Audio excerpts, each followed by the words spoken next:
to today's zoning board meeting of Monday, December the 4th, 2023. It is 1:30 p.m. And let's see, we have a quorum. There are 7 of us here.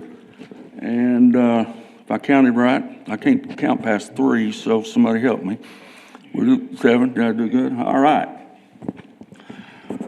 Let's look at the previous minutes. Does anyone have any questions on the previous minutes? I do. Yes, ma'am. It says that we tabled September 11th minutes twice. Well, it says did. we tabled it twice, although I think the bottom, part 3 is October's minutes. But do we actually have those minutes to vote on since they were tabled? Sherry? Let me look.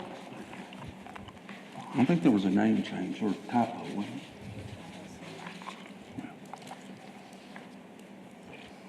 We tabled,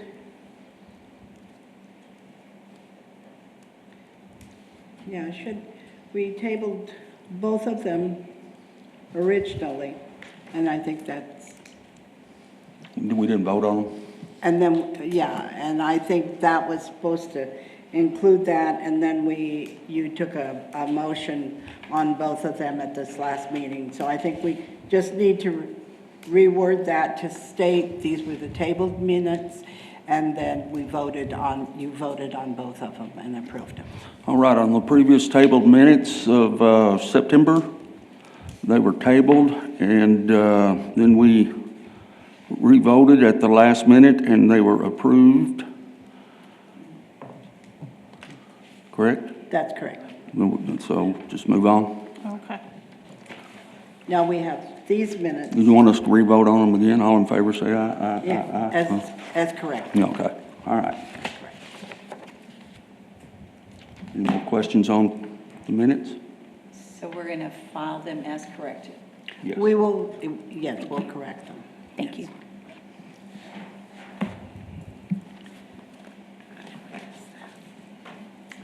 Not being any more questions, I need a motion to approve. So moved. All in favor, say aye. Aye. Aye. No opposed, 7-0. Passes on to the minutes.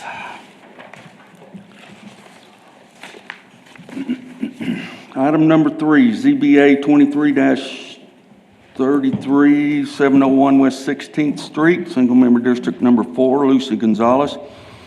Request for a variance from 501.A residential district regulations to allow a 99-foot lot in lieu of a 100-foot depth requirement, and to allow 4,950 square feet in lieu of the required 5,000 square feet per lot, and to allow a 15-foot front yard setback in lieu of the required 25-foot on North Brown Street. Hello, Sherry. Thank you, Mr. Chairman. Sherry Bailey, Principal Planner. You see before you the final lot of 3 lots that were at one point until 2012, they were all one large lot. In 2012, the bottom lot to the back here where this house is, was platted off, and it was platted at a 50 by 100 foot lot. When they did that, that made the 2 front lots each 99-foot depth. They were not, however, platted at that time. They were just a remainder. And so that has caused the need to bring this forward. There was an existing house on that front interior lot, and it is still there today. Okay.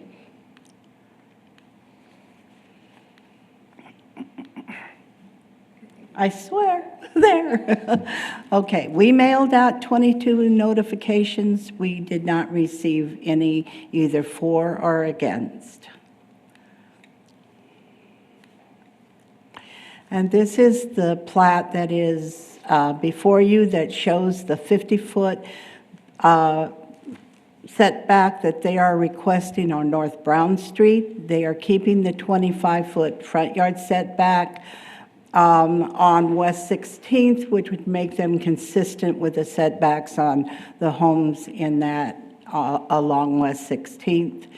And the lot size itself at 4950 with the 15-foot front setback and the side yard that is required and the 20-foot rear yard that is required would allow them to develop either a 30 by 50, 30 by 45, 30 by 50, or a 30 by 60 home on that lot and still meet all of the setback requirements if you grant the variance.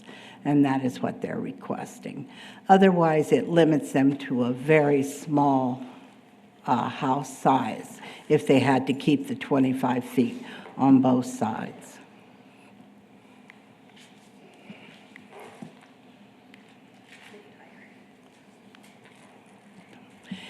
In looking at the analysis, the special circumstances that are peculiar to this piece of property is because of the division that occurred in 2012, in which it left two lots at 99 feet instead of the 100 feet, but neither one of those were required to be platted out. Nowadays, we would not allow a remainder, but back then it was allowed.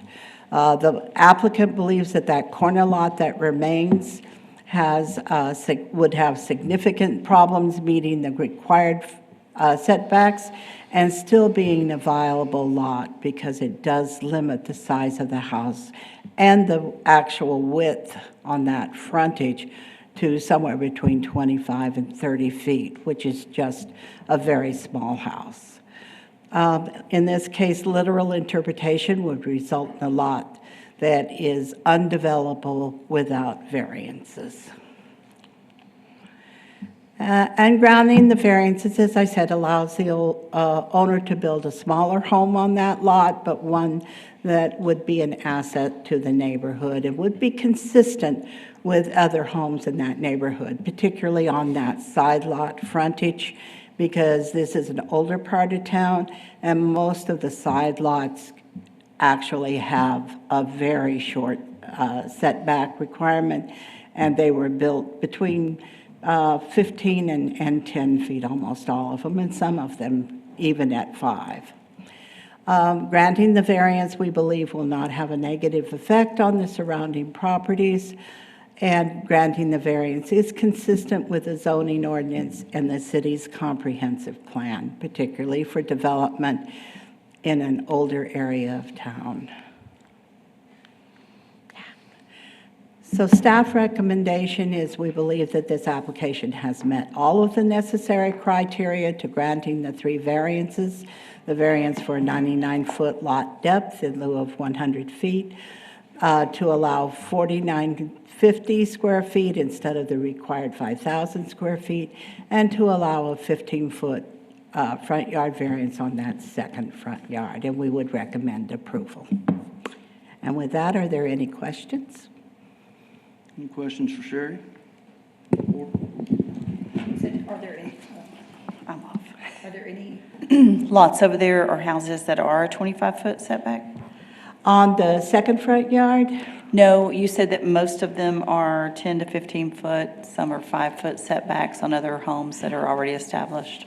I've looked in that general area, and I don't see any on that second Okay. front yard setback, because most of them are the older ones. And then if it's a newer home, they've already come in and asked for a variance to be consistent within Okay. that area. Thank you. Okay? Any more questions? Sherry? No? Being none? Stephanie? No? No? Julie? No? Nope. Well, I have a question. Yes, sir. Can you go back to the layout of the property, the plot plan or the plat? Maybe. Okay, there, oh. There. Okay, on how far will the house be set back from the back property line? Do we know that? It has to be 20 feet Has to from be the 20 back feet. property line, and it Okay. can be. And on the fencing, is there a house on, back behind it? Yes, there is a house in the So back. I'm assuming there's gonna be a fence of some sort around the back property line, down the sides and all that kind of.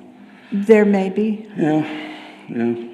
And so that, what is that behind, what number is that behind the 12A? Was it? It's 1A. 1A? 1A. So they're gonna back out of their garage there, I'm assuming it's the front entry garage, and if the person runs their fence all the way to the property line there, the stake, the pin, or will it be stopped at the 25-foot building line? No, but from the 25-foot building line to the front property line, it's limited to 4-foot height, Okay? and so that would Even at the allow- back, even at the back side, the back end?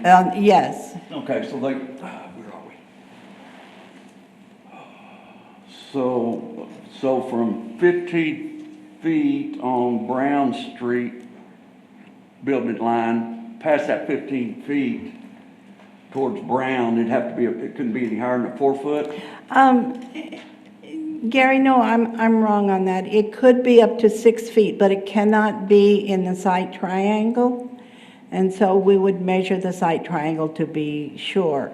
Anything that would be in the site triangle is limited to 3 feet, and then comes into 4 feet on that front yard, unless you all make it a condition to keep it at 4 foot in that area. I'm just mainly dealing with the backyard Right. of the house, excuse me. And, so where the property pin on the back line there starts all the way to the property pin at Brown Street, can they run a 6-foot tall fence? They could technically, except for that area that's in the site triangle. Commissioner Cortez? Yes. So anything you see that's to the street side of the 15-foot building line or the 25-foot building line, that's subject to being shorter than a privacy fence. It Then a must be- 6-foot? It must be 4 feet 4 or feet. shorter. Okay, So okay. the dotted line back into the lot, that could be encircled with a privacy fence, Okay, but it can't go past the building line as Okay. a privacy fence. all right. So the homeowner that lives there in 1A, backing out, he won't, in that 15-foot space and backing out of Brown Street, onto Brown Street, there won't be a 6-foot, Correct. there'll be a minimum of They 4 could foot? do a Minimum 4 of foot if 4. they chose to, and then there's the right-of-way space, however wide the right-of-way is there. Okay, right, okay. I think they could see over 4 feet. So the 4-foot is gonna go. You're saying the whole fence on Brown Street has to be 4 feet unless they get a variance? Not Unless they necessarily. place it at that 15-foot property line? If they come in 15 feet? Correct. At the building line? Correct. Okay. Good. I'm good with that, thank you. Okay? Any more questions, Sherry? Thank you, Sherry. Any public comment?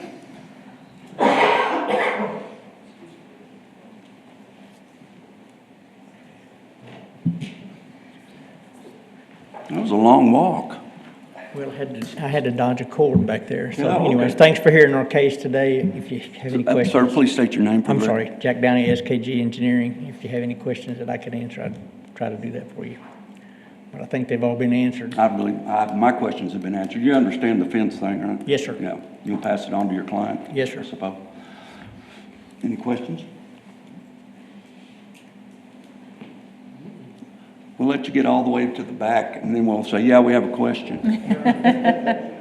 Make sure he sits down first. Okay, you already comfortable? I have a question. All right. Let's see here. What's the next thing we need to do here? Do we need to talk about it, board? Anybody want to visit, talk, or somebody make a motion? Did you close public comment? Oh, public comment is now closed.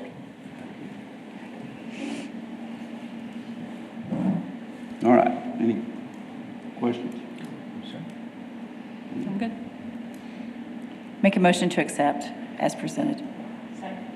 There being a motion to accept in a second, let's, ready to vote. All in favor say aye. Aye. Aye. Any opposed? Being none, passes 7-0. Next item, number 4, ZBA 23-34, 1525 Peso de Vaca, Single Member District Number 5, Karen Hesse Smith.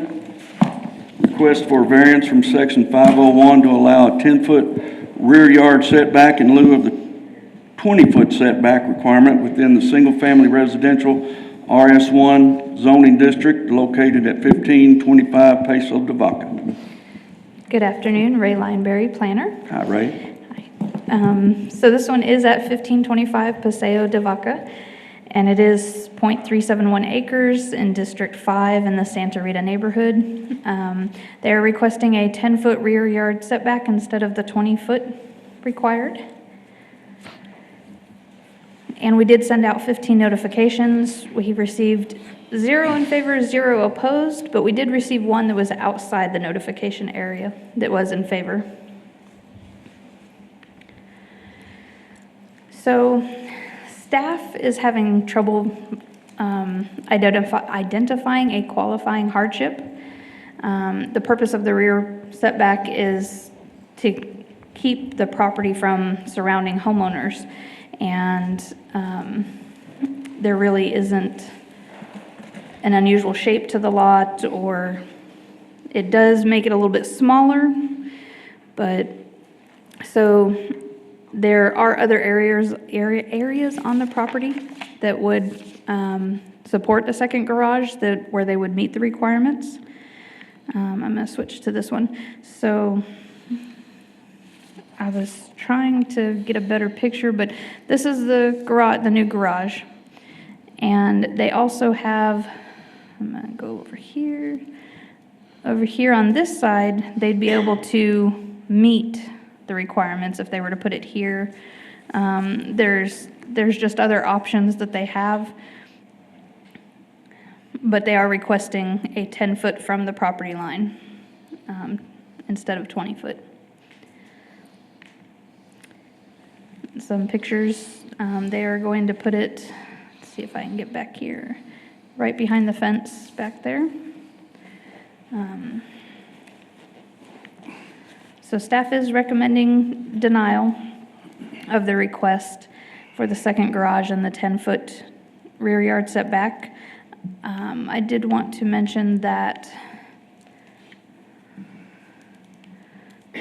1520, if you notice, their garage is right by their rear yard setback. They did get an approval on a variance from this board, well, back in 2004, so an older board. However, staff also recommended denial. And then 502, if you notice there, it's a pool house, is also right by the property line. And the board approved, but staff did recommend denial on those. So if there are any questions. Can you show us again where? Could you, yeah, thank you.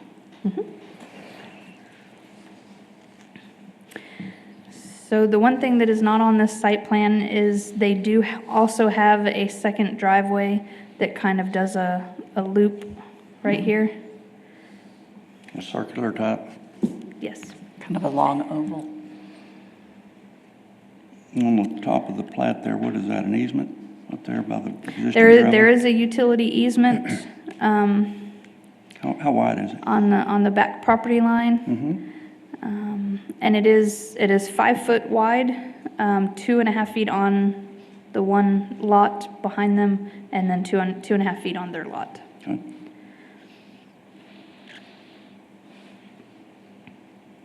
Any more questions from Ray? Why do we want to deny it? Simply because we cannot find a hardship. There is no reason why they shouldn't follow the city ordinance. Is that little offset there on the back, is that the back door? That is the AC unit. They Okay. plan on moving that if this is approved.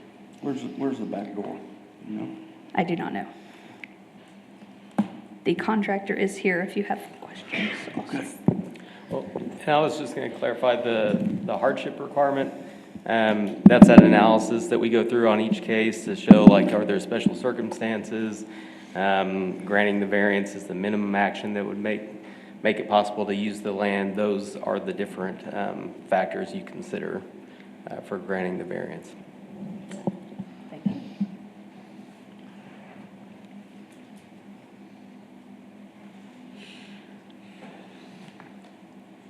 Any more questions for Brett? And what are they wanting to add? A second garage. Second garage, okay. Yeah, I'm gonna use this one. This building right here is a garage currently. Or not building, that part of the house. Still used as a garage, the existing one? It had garage doors on the front, so I'm going to say yes.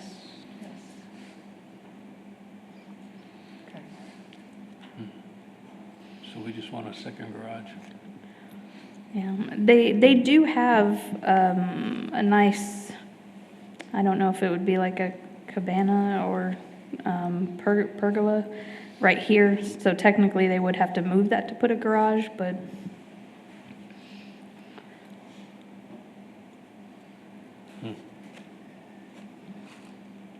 So they could add a garage I'm looking at it, the right side of the house and be in compliance? yes. Probably some trees and stuff in the way, older trees, and have to cut them down and that kind of thing. And their fences there Trees and a also. fence and a big covered patio. Where's, I'm sorry, I'm realizing I know this house. Where's the pergola? It is, I want to say, it's not exactly right here, it's back a little bit, but it's somewhere, it is on this side somewhere. But you can't get to it from the Circle Drive. Correct. Nope, they have it fenced off. Okay.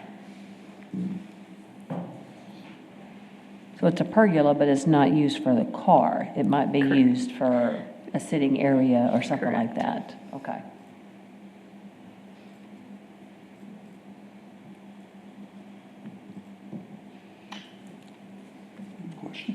Any question? Thank you, Ray. Right, I'll open it up to public comment.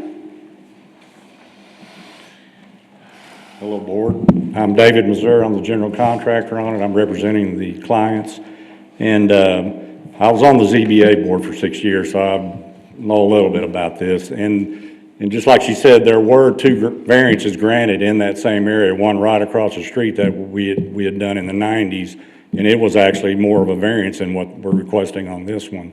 I think the biggest issue on this deal is there's a 10-foot utility easement back there, which to me, it would be a special circumstance because there's the other one that we had done on the other side of the street, the fence was actually the property line. But on this one, if you'll look at the plan, the fence, the actual property line is 10 feet on the other side of the fence.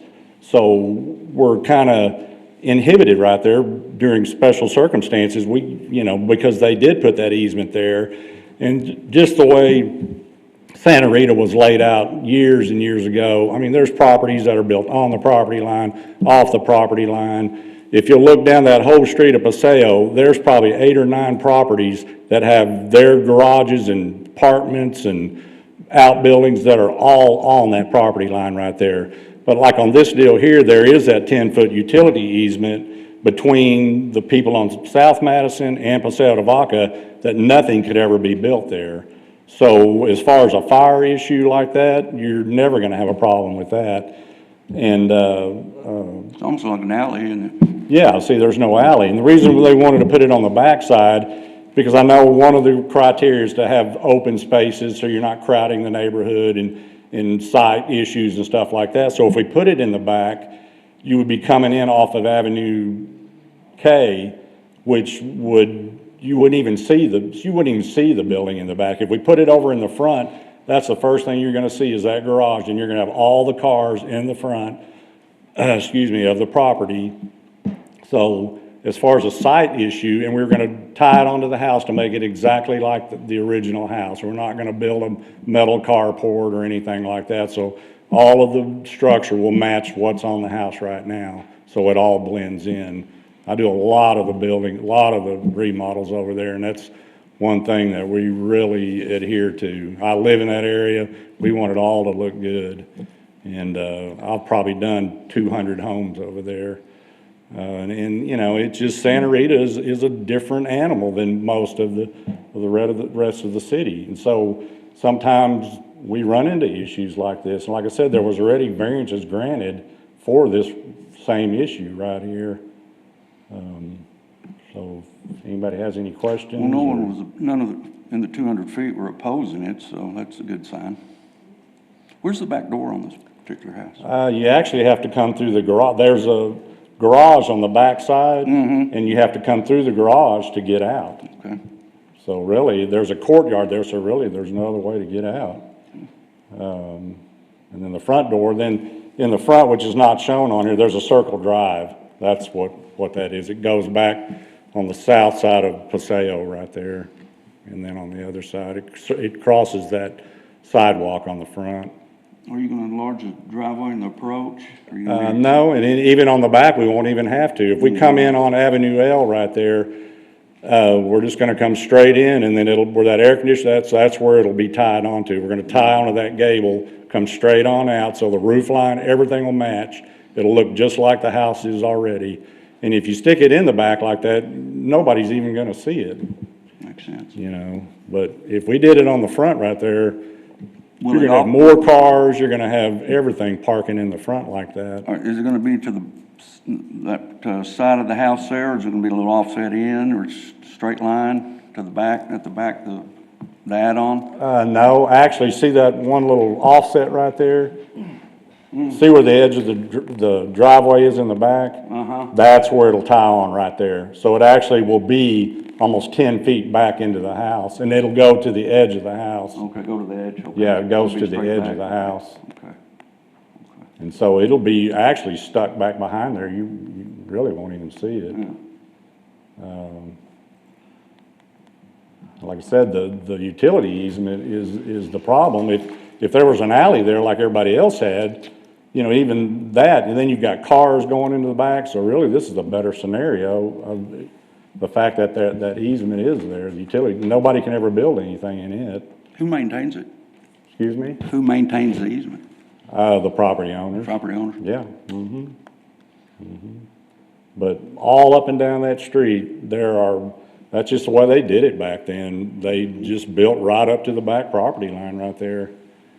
You know, I bet there's 5 or 6, even when you go on the other side of Paseo to McKenzie Street, they're the same way. That whole subdivision right there was, I heard that a long time ago in the 40s, a rancher owned one property on one side, one on the other, and he didn't want anybody driving down there, so he closed it all off. When he did that, then everybody just started building up to the property line. Because back then, there wasn't any zonings, or they just pretty much did whatever they wanted to do. Any questions? Mr. Reserve? Don? Okay. Thank you. Thank you. Any more public comment? All right, we'll close public comment. And any board comments to the, Ray, did you say that it's a 5-foot easement? Is it 5 feet or 10 feet? It is 5 foot according to our easement records. So it's 2.5 on each side? Yes. Okay, so where's the 10-foot? It's actually bigger than that if you go measure it. It might be, but according to our real estate office that has the Sure. easement release, it says a 5 foot. Okay. And it was done back in 1966, I think it was, so it might be that, Maybe the fences have changed or something. yeah. I think the drawing and everything looks really good. I think it fits in well with Santa Rita because it is a different area, different style, and I would make a motion to approve as presented.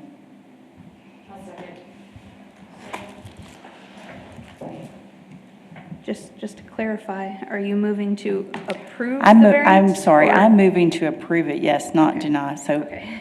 you presented it, I want to approve your presentation and not deny it as you did.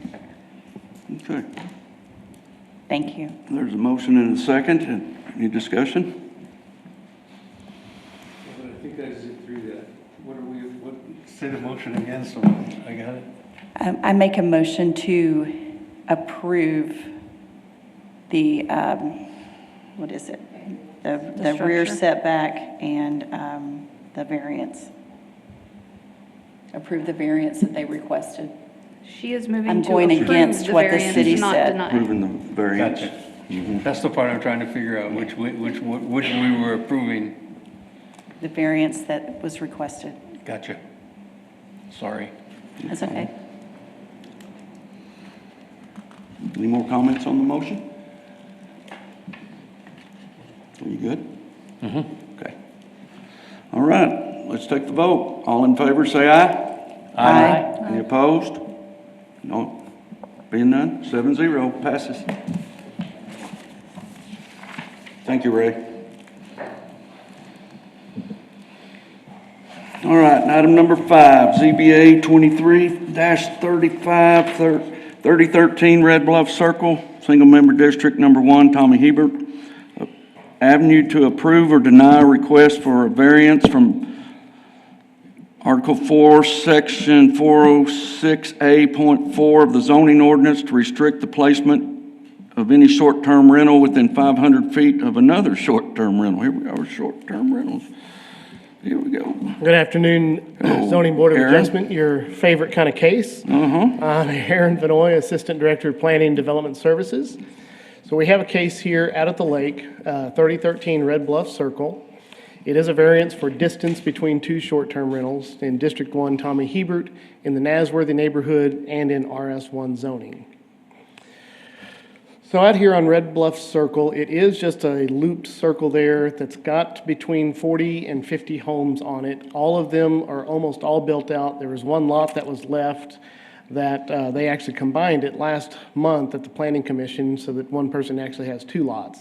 They're all single family out there. You can see some of them vary in shape and size. Some of them are built way at the front. Some of them are built in the middle. Some of them are much closer to the waterfront. So if you can see in red, this is the subject property right here. You can see that 3-car garage that's there, and then the home, and then it stretches back down to the lake. This property, if I can get it right over here next to this red star, this is the other short-term rental that has been approved and is operating out there at 2950 Red Bluff Circle. We did send out notices. We did get one email back in opposition, not necessarily in opposition to this distance, but in opposition to all short-term rentals. And that's that red one right there. They also opposed the 2950 when it came in as well. So here's that distance from property line to property line. It's 190 feet, and as you can see a little bit better on this image, they don't necessarily share the same access entrance, but that is a kind of a weird access entrance there that comes across some city-owned land and then into the private property for each one of those. Now, it is noted that they do have adequate parking. They do have adequate facilities and everything to be termed a short-term rental. The one at 3013 has not become a short-term rental officially through the city yet. The other one has. You can see that both of the backyards, in which one often thinks that a short-term rental out at the lake is the backyard, is going to be where most of the activity is. They are pointed in, I'm not going to say opposite directions, but they're not pointed in the same direction. There is a number of structures in between. Don't know that that makes any difference. It really doesn't per our ordinance, but this is what we kind of look at. Right now, the city staff does not have a recommendation on this case. On one hand, we saw some things that could make the case problematic. On the other hand, there was an opportunity for this applicant to have come in to check on cases and things like that before they didn't understand that they had a full conditional use. But at this time, we just don't have a recommendation. If you choose to move forward with an approval, we do just ask the condition that they go through the planning commission process to gain a conditional use to become a short-term rental. With that, I'll be happy to answer any questions. Aaron, Yes, ma'am. so the planning commission was to be looking at new short-term rental rules, Yes. and have they done that? They have. We have got a couple of revisions that have been back to them. We're talking about the last revisions coming up in December, and we anticipate having a joint meeting with City Council and Planning Commission in January, hopefully. Okay, so at this time, with what they're looking at, there is no change as far as the 500-foot That is correct. separation? That is correct. Okay, and they have denied everything that we've sent over there so far? I believe they have on, I'm not sure if all of them, but I know they have denied some. Okay. Yes. So, okay, thank you. Any more questions for Aaron? Anybody? I have one, Aaron. Yes, sir. And so, clear the fog in my head. Good luck. It's operating as a short-term rental right now? Yes, it is. Okay. They must have applied for it. They did make an application in September of 2022. That application did not get processed Okay. and did not go forward to Planning Commission. So have they been following the rules of the short-term rental ordinance, though, while they're operating? We did check to see if there had been any complaints. There have not been any complaints. We also checked to see if any hot taxes had been paid, and there have not been any hot taxes have been paid. Now, I'm not super confident on my ability to check hot taxes. I do have our finance team is double checking that to be sure. I'm not sure if the applicant is here today. They were going to try to make it today, and if they are, they may have an update on that. But the evidence I have right now shows they have not been.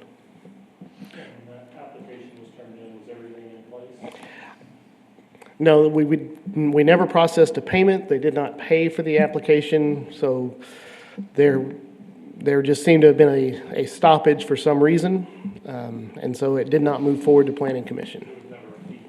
There was never a fee paid by the applicant. So there has been revenue generated, though, that, I would let the operator talk to that. I make that assumption. We do have evidence that they are advertising as operating, but as far as what they've done or haven't done, I'd let them speak to that. okay. All right.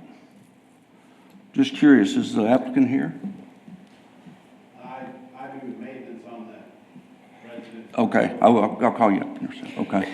Aaron? How we found out about it is that they actually reached out to us about, I'm going to say about a month ago, maybe a little bit longer than that, and asked what to do to renew. And that's when it was discovered that, well, you don't have a conditional use, and so we started this process. So the other one that is approved, when was it approved? I want to say it was approved either in July or August of this year.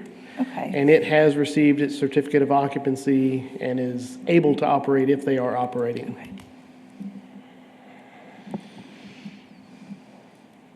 And they have received their occupancy? Yes, they have. Operate, okay. And the hot taxes, hotel taxes due monthly? Is that a monthly thing? I know Used to we be. check quarterly. Quarterly, it's I think quarterly. we isn't it? certainly check quarterly, but I'm not 100% confident that, Okay. Yeah, I think they have to report them and pay in arrears, like monthly. I'm sorry? Like, they definitely have to report them monthly, and I think you pay for like the preceding 30 days each month, Okay. so. No, it's a sales tax, right? I mean, yeah, it's hotel tax. What is the rate? 15%? I know there's a state rate and then there's a local rate, but I'd be just making up a number if I gave you a number what that percentage is. Okay. So not only they didn't pay for the application, if they've rented it, they haven't paid the taxes, the best you can tell, to the best of your knowledge. Best of my knowledge. Yeah.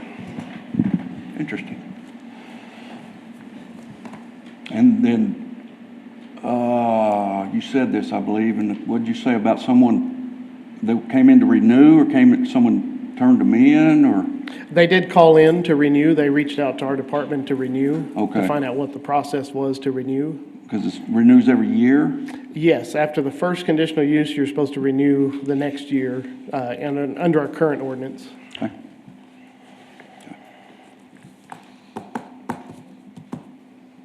Any more questions? So Mr. let's, by denying this, what happens? Well, by denying this, they would not be allowed to operate as a short-term rental. They would not be allowed to apply to get a conditional use until there was not another property around them within 500 feet. That would then mean the city would have some notification and potential enforcement action at some point to implore them to stop operating as a short-term rental.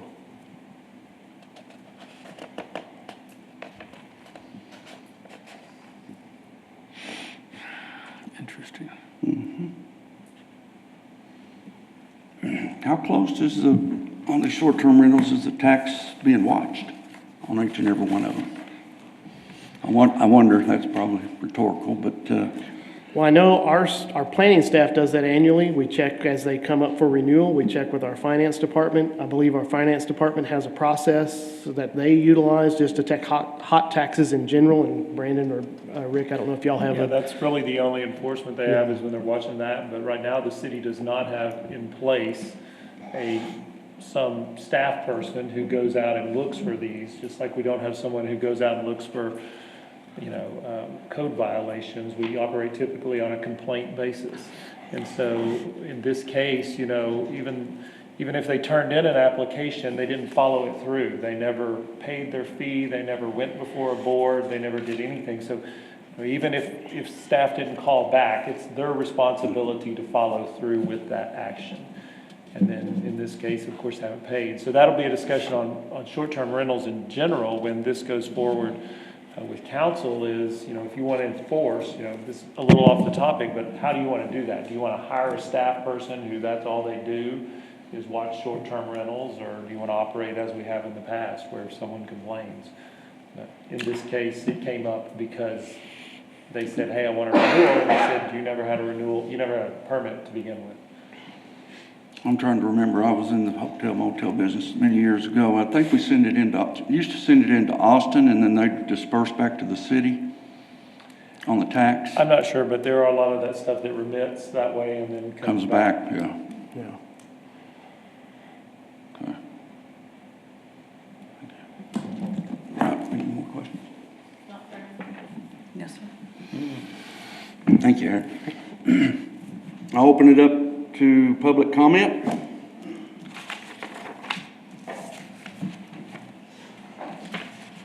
Welcome. State your name for the record, please, sir. Corey Nelson. I do maintenance and I'm friends with the owner of the residence.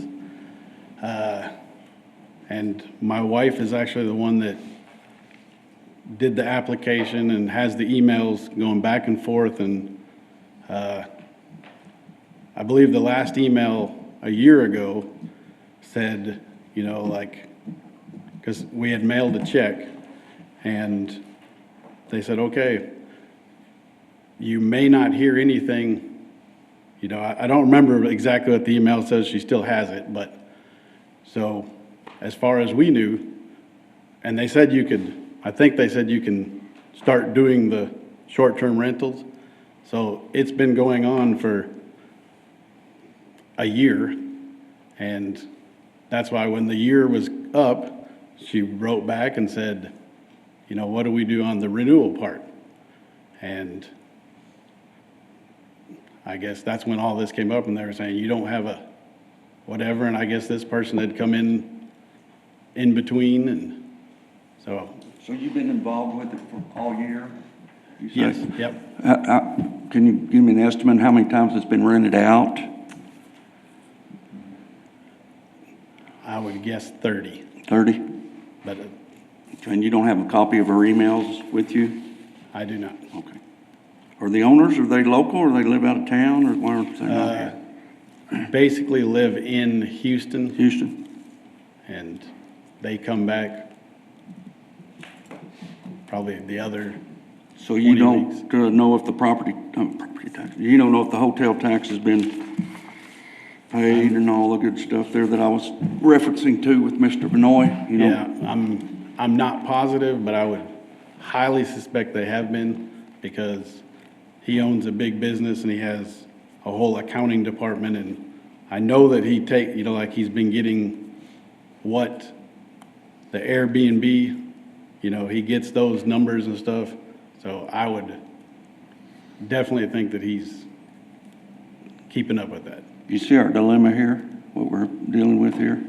Yeah. Yes, they told me just to come, they said it's not gonna be a big deal because like we have proof that they messed up, so it's not gonna be a big deal. And the neighbors, we've been doing it for a year and haven't had one complaint, so they were like, it won't be. And then listening to this, I was like, wow, I think the wrong people came here today. Yeah, I wish you'd brought your emails. Yeah, if I would have known that this was a big issue, then. Okay. Yeah. And I don't know how. Questions from Mr. Nelson, do you have any questions? No? Don? I hear your wheels turning. Smell it burning? Is it better to revisit this in a month and him and his lawyers or whatever? I didn't know this was a thing. Like if it's final after today, then I would rather an extension of some sort to have. Well, I think probably what I noticed is we've had this 500 feet and issue, and Mr. Benoit's presentation, staff is kind of, ambivalent about it, one way or the other. They didn't actually say they were going to recommend disapproval, nor did they recommend approval. So that leaves it up to us, I assume, to talk about it and see where we go. So it has to pass 6-0 or something, right? You have to have at least 6. So if we table it, then they can come back. But if we deny it, they can't even come back. Is that correct? That's right. I mean, they couldn't even get to the next step, which would still be going to planning commission, even if y'all did grant the variance here. It's a several-step process. Okay. So originally, when you applied, it should have followed with a check for the services to be done at planning commission. I sat on the planning commission at that time. So any of the cases that we go over them very diligently and very fine-tooth comb, I guess you'd say, just to make sure that they fit in the area, that they are the correct distance apart from each other, and then the applicant then has to have several steps before they can ever start renting it. So there's a huge gap in there that has been missed. So Yeah, well, there was not another place over there a year ago, though. right, but that's not the point. If you didn't do the application correctly and you weren't approved, then you didn't have a short-term rental. Didn't have the certificate. You didn't have the occupancy. certification for that. Yeah. But, yeah, I'm understanding that. Right. I didn't know that. I guess I don't know how that works. Sure. We applied Yeah. and the last email says everything's fine. Then, we thought everything was fine. And then,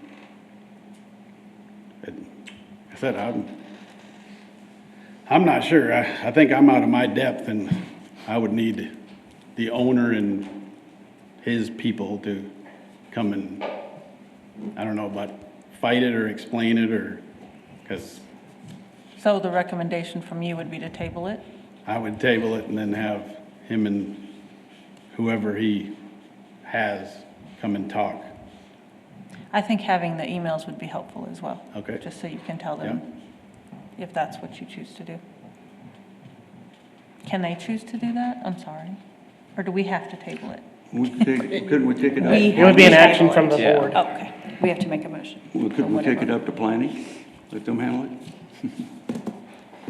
No, because they can't approve one with the 500-foot thing, so they have to. It's gonna come have back y'all's to us. I variance see, too. I see.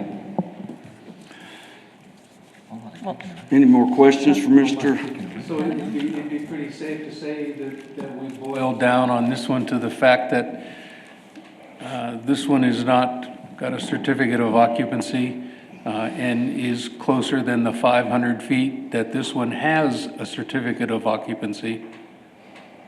Therefore, both can exist. Correct. correct. Okay, I understand. I'm good. Okay. Yep. Would there be, if, through the process here, would there have been any kind of inspections? I guess there would have been triggered to, if everything would have been going through Before the certificate Yes, of our occupancy. current ordinance requires that change of occupancy, and then there's a fire marshal's inspection when that happens. Now, all of those things are explained when you go through the conditional use process. So since they didn't go through that process, they may be unaware of those things, other than they are in our ordinance, but I do believe they did. Like, Still they were inside doing the steps. 500 feet rule, so it doesn't Okay. really matter. Like you had asked They us don't to have do a- stuff, they don't we'd have send it in and did stuff. Right. And, and it's hearsay on but, that. so, Yeah. the wrong person to ask on that, but I know that I was having to fix things or make sure, measure for, parking and that kind of stuff, but, yeah, Is this the only property you maintain? yes, Okay. yeah, So you kind of knew it all this too, huh? yeah, Yeah, all right, yeah, it's about a year. okay. All right, any more questions, Mr. Nielsen? No. Thank you, sir. Any more public comment? There being none, I'm going to close public comment.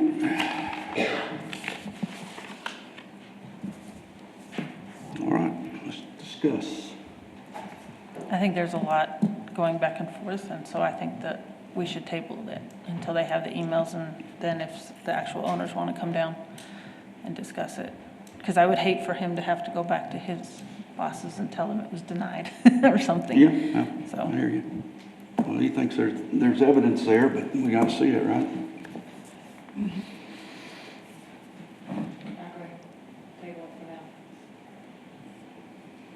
Don, So is that a motion in a second? let's make we got to make a So motion. I'll motion that we table this till the Motion. future. Motion to table, is there a second? I'll second it. There's a second? can you make that specific to the next meeting? And my reasoning being, if we have an STR ordinance pending and they don't have approval under the old ordinance, the new ordinance, what does that mean to them? That's my only reasoning Sure. for So you- doing it that first meeting in Okay, January. so I'm tabling it until the next the January meeting. Okay. Motion's been changed, we need to have a second on that one? I still second it. Okay. Yeah. All right, let's vote, all in favor, say aye. Aye. Any opposed? There be none. Tabled, Mr. Nelson. Bring evidence, or tell your folks evidence, please, sir. Thank you, good luck. See you next month. Merry Christmas.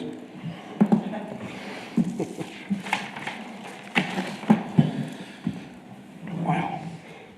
Director's report. Item number, right, is that where we're at? Yep. Item number 6, Director's report. Mr. Vanoy? Yes, I wanted to give you an update on the open structures overlay zone and possible extension. As y'all know, you have 2 cases that are right now are tabled for carports that are on, I think it's Cordell, just north of Edmonds or 29th Street in that little area. We have talked with the Planning Commission and shown some information to them, and they have asked us to kind of move forward with an extension. And so I'm going to kind of go quickly through what that kind of looks like. We did look at this area, as you can see there. Everything from that pink line north is outside of the open structure overlay. That is in District 2, Tom Thompson. It is the Angelo Heights neighborhood. Right now, we've identified 14 open structures. Most of them are carports, not all. There's a couple that are not. And I would say all but maybe one are out of compliance for various reasons. And there's various dates on when those were put up and things like that. So what is the open structure overlay? What does that really mean into this small little section? So everything in the pink has the open structure overlay. And so the Planning Commission was comfortable in bringing a case forward to consider expanding it into this area. So that's what our process is going to be. Again, you see those there. We did drive down Edmond Street, and while it's in the open structure overlay, the 8 that are on that street, only one of them comes into compliance too. So I'm not sure if we want to deal with that as well, but at least we know where we want to extend the overlay into. So here's why the open structure overlay was created back in 2000, and I want to say 2005. It was basically to allow open carport structures within 5 feet of the front property line. The language is pretty specific, but I put kind of generally that they should be relative same pitch as the home roof. So if you've got a gable roof, it should have a gable roof, not a flat top carport. Should be the same materials and color as the home roof, and then was created to allow older homes or smaller lots where there may have been only like a single car garage or no car garage structure, so that those property owners actually had covered parking. Now, in this area, that does not apply to any single one of those houses. They either have larger lots, which most of them do have larger lots, or they were all built with 2-car garages. This is just adding on something in front of their garage, and some of them have taken advantage of that. And the kind of discussion with Planning Commission is, well, has our society changed enough that our garage has just become storage, and now we've decided to park out in front of the garage, and we still want to protect our vehicles? And so that's kind of what we're considering here. So here's a couple of them. Again, not significantly terrible by any means, but again, under a strict look at the ordinance, probably wouldn't fit, probably would need to come for a variance. Again, both of these structures are probably meet the 5-foot setback, but as far as how they're constructed, they may not meet the pitch of the house and the same materials and so forth. May I ask, can I interject? Yes. Okay. As you was talking, I was listening, and I was thinking it's general same pitch as the existing structure. Now, you pull this one up, there is no, I wish Mr. Brazier was here to help me with this, just by looking, but I don't think you can put a gable on that. I think it'd be very difficult because you're going to create a valley back towards the house. Mm-hmm. And so that, again, that's where I believe the ZBA has the ability, when a case would come forward with this, before they constructed it, and say, here's why we have a hardship, and we're asking for a variance from those rules specifically on this house. I see. So that'd be a hardship? I think it could be. Okay. Gary, when you turn around, can you hold the microphone for me, please? You're always on, man. Well, because I listened to the video afterwards, and I can't always hear you. Okay, so you would consider that a hardship? I think there's a case to be made. I mean, that would be y'all's decision on if it is or is not. We would make the case, one way or the other. I'm looking at that, I don't even think, Al, you might help me here, I don't even think a hip would work. Now, it doesn't mean it has to be connected to the house. It could be higher and, it could have two roofs, but Okay. that's also more costly, and we understand these things, so. Yeah, you see the offset there that they did? It looks like Yeah. an offset. Yeah, I see what they're doing. Okay. Yeah. Type, just metal. So now you look Yeah, at this one. Okay, now, this one's different. This one is probably more in line in what they were thinking at the time when the ordinance was created. It lines up with the roof line in different ways, comes out. Obviously, this is costlier than a flat roof. Okay, they're tying a gable into a hip. So the actual structure of the house is a hip roof. Yeah. And that's a gable on the front. So in what I'm getting at, so the interpretation is the same as the house. A gable there would be different than the house. Right, and I think that's where we want to use the language of similar. Does it look like it should have been with the house, or does it look like it's been a flat roof put on top of a house? I know we don't want flat roofs, period. Right. Right, shed roofs, flat roofs. If we can prevent it, now, in some cases, it may be that's the best option. Yeah, shed roof with a minimum pitch or something, you know, you can kick them up to 312 flat. I don't know. Would this not meet code? Because it doesn't look like it's No. super close to the road. It does. This one's a lot further back than 5 feet. Okay, It's probably 15 feet back from the property line. okay. Now, this also is one of the older houses that's out there that's actually built further back, so the backyard's smaller. Most people are building them as far forward as they can, so they have a bigger backyard, which Gotcha. is understandable. So here's city staff's plan. Hold on a second, Mayor. Yes, sir. Mr. Benoit. So y'all want to get into the defining similar when your thing, you want to, I mean, that's, Well, staff wants to do that? No, No. we really don't. We really just want to extend the boundary Okay, okay. with So the it'll be a current wording that's there. If planning commission wants to get into the wording, that would be another discussion with them. But that, we really don't want to open that can of worms up if we can prevent it. The design Right. criteria. Because the design criteria will be there. That's a discussion between applicant and staff. If there's a difference of opinion, then we have the zoning board of adjustment to hear those cases and say what's reasonable for that piece of property. Oh, yeah. Oh, good enough. Hey, I'm, By expanding the zone, all of these people that have existing ones that are not permitted are going to be asked to come in here and file? Is that what I'm hearing? I believe so, yes. I believe we will try to work with them to find solutions for them for their properties. Because otherwise, they're just in violation now, and in theory, the city could issue citations until they fix it. So why don't we help them find a way to fix it? So we potentially have 16 cases coming up. You hear that over there? You hear that? So what happens if you don't extend the overlay with those 16 cases? Well, they wouldn't be allowed, so we would have to do, the city would have to choose to do enforcement to go and deal with them. Oh, okay. Either way, yeah. They're in violation today, yes. Yeah. Most of them. Now, I wouldn't say every single one, but most of them are in violation today. So here's our plan. In January, we're going to take a case to extend the overlay for that area. That will notice those property owners. That's probably 200 to 225 property owners right in that area. They're going to get a notice that we're asking to extend the overlay. We're going to find out very quickly from them if they want that or if they don't want that. My suspicion is most of them want that, they just won't know what it is. I was going to say, they won't know the definition, so Yes. So our education is going to be very important, and our notice is going to be very important to those folks of what that means. And early enough that if multiple people have questions, we can bring them in and talk with them to explain what it is. Could we grandfather to the design? After the overlay's approved, could we grandfather the design? I'm not sure that's Because one I just saw, I mean, there's nothing they can do. Tear it down, move it, redo it. I think there is an opportunity for them to come to the zoning board of adjustment and ask for a variance to what the rules are.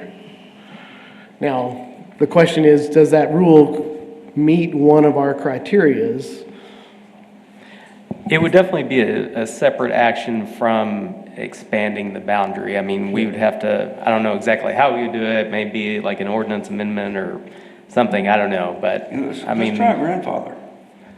We could look into it, but no. And subject to maybe the building inspectors going out and inspecting the structures for integrity. Like I say, they don't have permits either, so they still have to go through that Well, separate that's fine process. too, but, Didn't you say there are 8 in on Edmond that are probably not in?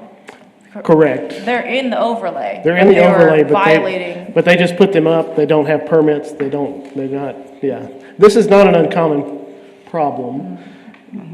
City only goes by on complaints. The question is, do we treat the whole neighborhood the same, or just the ones that we know have that have come forward. Your group chose to table those 2 cases, waiting to kind of hear what our plan is to resolve these. And so we're trying to resolve it for the whole neighborhood at once. Does an overlay benefit the neighborhood? Yes. Well, I think it would, gives them right? slightly more buildable area to do an open structure. It gives them the ability to put in a carport if they chose to. There are some, let me go back to maybe a map. So those properties that already have them, all the others, that means they don't have a structure at all. Okay. So as I drove through and looked at every house, they didn't have a structure at all that looked like it. Now, several of them have boats parked either on the street or in the driveway, or they may have a trailer or something like that. And it just really depends on our community. Is that having a structure over it that's protected, does that help property values, or does that lower property values? Does that keep that private property safer? So at some point in our history, we said those areas needed that. Again, probably because of single-car garages or no garages. This area is different, but it's also seems kind of logical that we would include that neighborhood. Right, I agree. One could argue that in other On that map, places. that area is right there on the left side there by the lake? Is that the area? Yes, where that little push The pin little is. thing is, Yes, yes, sir. okay.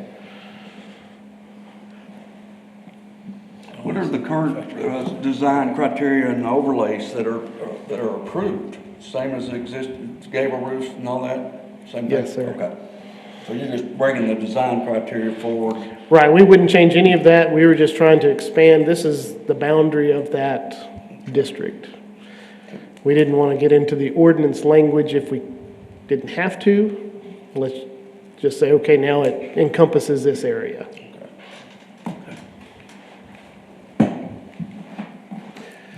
So that means potentially, depending on how planning commission goes, if we're able to notice and get everybody, if everything goes well, then we would bring something forward to city council to expand that boundary.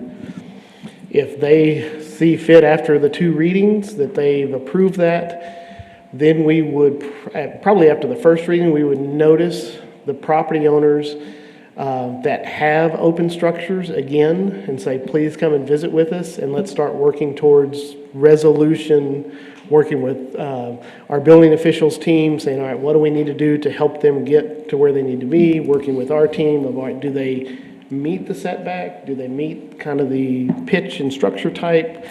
And if so, does that mean they need a variance that we can do and come to zoning board of adjustment for a variance and say, here's why they meet a variance request, and go forward from there. So we may have a second meeting in either March or April to accommodate that. Again, I think March is spring break, and it's about having enough time to get everybody together. But at the same time, this is a great opportunity for the city to help that neighborhood to understand what it is they're supposed to do and help them through the process, not to necessarily come and penalize them. Just say, we found this out, we want to make sure we can get it corrected and move forward. Definitely giving it an effort, huh? We thought it was going to be a slow spring, so we're trying to plan ahead. Okay. Call in and see. Any other questions on that? I don't have any questions for her. I think it'll be good. Okay. Last thing I want to do, and y'all may already know Austin Reed, fairly new staff member with us, been with us 6 months or so. Seems like 2-3 years, so that's great. But Austin Reed. Is that gray hair I see on? Yeah, it should be. It should be, if it's not. Austin Reed is going to step into the role of board liaison for the Zoning Board of Adjustment, coming in after the first of the year. So he's going to be working with the board, making sure you get your agendas and your reports and all that kind of stuff on time. He's going to be working with Brandon and some other folks to bring forward some training and things like that. And so just wanted y'all to put a face with a name with Austin. I think you've met Olga before. Olga Truman's also on our staff, so we're excited about Olga. And then our 2 senior veterans over here. Yes. But just want to say thank you to all of you guys, because y'all been holding it together while we've been very short-staffed, so y'all have been doing a great job. So thank you to the staff for doing that, and y'all have a good Merry Christmas. Thank you, Merry Aaron. You Christmas. too. Ditto on the staff, what he just said. Y'all do a fine job. Especially the old Most of ones. the time, right? Most of the time. Yeah. No one's perfect. All right, let's see. Item number 7, public comment. Issues or concerns not on the regular agenda may be raised by the public at this time. Citizens should speak from the podium, address all comments to the dais, and begin by stating their name and address, or single-member district number. Please limit all remarks to less than 3 minutes.